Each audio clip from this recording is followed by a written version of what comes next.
So for this challenge today, we're going to be digging into your thought process when it comes to eating a good food or a bad food, right? So I have here what I consider a good food. It's really delicious. It's an organic kale salad with butternut squash and pumpkin seeds, really nice. And I have one of my favorite bad foods. This is organic dark chocolate right here. Oh, you can see Divine is the bar. I've already mutilated this bar to death. And what I want you to do is notice, first off, the big challenge for week 2 is eating slowly, noticing if you're hungry or if you're full every single time you're eating. So make sure to take that into account. Make sure you're sitting still and you're trying this in a very relaxed, calm environment.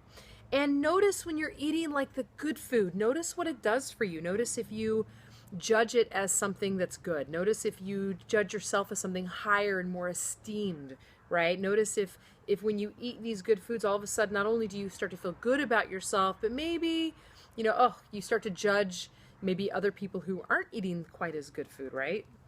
Or judging yourself when you choose to eat those foods that aren't good, okay? And then also, when you choose your quote-unquote bad food, eat it slowly and see if you can actually enjoy it. Can you have pleasure around it? Do you feel like you have to be secretive about it? Do you feel like it has to be a party? Do you judge yourself for eating something that's quote-unquote bad?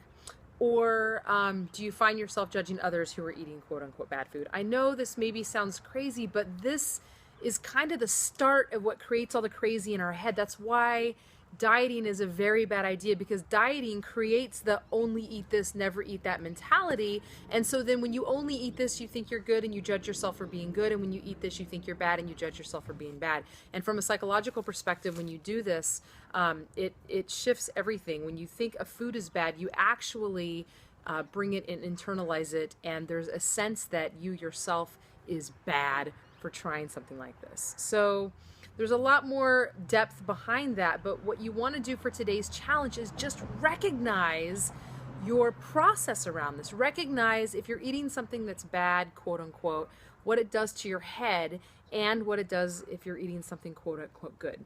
And the last part of this challenge, I know there's a lot of talking during this challenge, is when you choose your quote unquote bad, unhealthy, sweet, pleasurable food, whatever it might be, the biggest challenge I have for you is how can you increase the quality?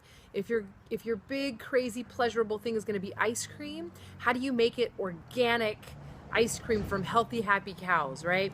How do you do chocolate instead of a Snickers bar? How can you go to an organic, fair trade, really conscious, organic dark chocolate bar, right? So these are some examples. How do you get away from crap and start enjoying something that's a little less? So that way even your pleasurable foods are actually life-giving for you from a nutritional standpoint, okay?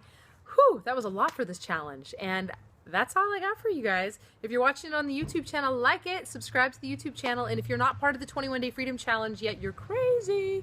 Get on over there. We're having a lot of fun, and lots of cool prizes we're giving away too. Mwah! See you in tomorrow's challenge.